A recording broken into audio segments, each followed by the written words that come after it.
ನಮಸ್ಕಾರ, welcome to Subbu's kitchen. ಇಂದು ನಾವು south Canara special jackfruit idli or ಗಟ್ಟಿ ಮಾಡುವ ವಿಧಾನವನ್ನು ತಿಳಿದುಕೊಳ್ಳೋಣ. ಮೊದಲಿಗೆ ಒಂದು ಪಾವು ಅಕ್ಕಿಯನ್ನು ಚೆನ್ನಾಗಿ 3 ಬಾರಿ ನೀರು ಹಾಕಿ ತೊಳೆದು ನಂತರ ಒಳ್ಳೆಯ ನೀರನ್ನು ಹಾಕಿ 6 ಗಂಟೆಗಳ ಕಾಲ ನೆನೆಯಲು ಇಡೋಣ. ನಂತರ 8 ಹಲಸಿನ ತೊಳೆಗಳನ್ನು ತೆಗೆದುಕೊಂಡು ಸಣ್ಣ ಸಣ್ಣ ಪೀಸುಗಳಾಗಿ ಮಾಡಿಕೊಳ್ಳೋಣ. 6 ಗಂಟೆಗಳ ಕಾಲ ನೆನೆದ ಅಕ್ಕಿಯನ್ನು ಅರ್ಧ ಹೋಳು ತೆಂಗಿನ ತುರಿಯ ಜೊತೆ ಹಾಕಿ ಸ್ವಲ್ಪ ನೀರು ಹಾಕಿ ಗಟ್ಟಿಯಾಗಿ ರುಬ್ಬಿಕೊಳ್ಳೋಣ. ರುಬ್ಬಿಕೊಂಡ ಮಿಶ್ರಣವನ್ನು ಪಾತ್ರೆಗೆ ಟ್ರಾನ್ಸ್ಫರ್ ಮಾಡಿಕೊಳ್ಳೋಣ. ನಂತರ ಅದೇ ಮಿಕ್ಸಿ ಜಾರಿಗೆ ಪೀಸುಗಳಾಗಿ ಮಾಡಿಕೊಂಡ ಹಲಸಿನ ತೊಳೆಗಳನ್ನು ಹಾಕಿ ನೀರು ಹಾಕದೆ ಗಟ್ಟಿಯಾಗಿ ಪೇಸ್ಟ್ ಮಾಡಿಕೊಳ್ಳೋಣ. ಆ ಪೇಸ್ಟನ್ನು ಇಡ್ಲಿ ಹಿಟ್ಟಿನ ಮಿಶ್ರಣಕ್ಕೆ ಹಾಕಿ ಚೆನ್ನಾಗಿ ಮಿಕ್ಸ್ ಮಾಡಿಕೊಳ್ಳೋಣ. ಚೆನ್ನಾಗಿ ಮಿಕ್ಸ್ ಮಾಡಿಕೊಂಡ ನಂತರ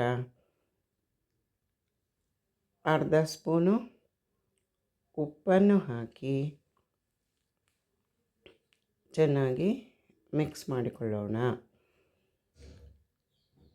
ಹಲಸಿನ ಇಡ್ಲಿ ಹಿಟ್ಟು ಚೆನ್ನಾಗಿ ಮಿಕ್ಸ್ ಮಾಡಿಕೊಂಡು ಇಡ್ಲಿ ತಟ್ಟೆಗಳನ್ನು ತೆಗೆದುಕೊಂಡು ಅದಕ್ಕೆ ಎಣ್ಣೆಯನ್ನು ಹಾಕಿ ಗ್ರೀಸ್ ಮಾಡಿಕೊಳ್ಳೋಣ. ಚೆನ್ನಾಗಿ ಗ್ರೀಸ್ ಮಾಡಿಕೊಂಡು ರೆಡಿ ಇಟ್ಟುಕೊಂಡ ಇಡ್ಲಿ ಹಿಟ್ಟನ್ನು ಇಡ್ಲಿ ಪ್ಲೇಟ್ಗಳಿಗೆ ಮುಕ್ಕಾಲು ಸೌಟು ಹಾಕಿಕೊಳ್ಳೋಣ. ಎಲ್ಲ ಇಡ್ಲಿ ಪ್ಲೇಟ್ಗಳಿಗೂ ಎಣ್ಣೆಯನ್ನು ಗ್ರೀಸ್ ಮಾಡಿ ಇಡ್ಲಿ ಹಿಟ್ಟನ್ನು ಹಾಕಿಕೊಂಡು ರೆಡಿ ಇಟ್ಟುಕೊಳ್ಳೋಣ. ನಂತರ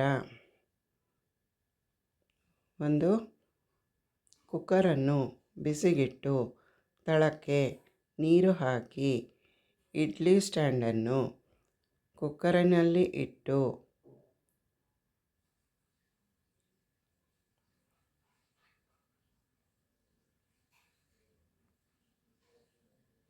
20 ನಿಮಿಷ ಹಬೆಯಲ್ಲಿ ಬೇಯಿಸಿಕೊಳ್ಳಬೇಕು.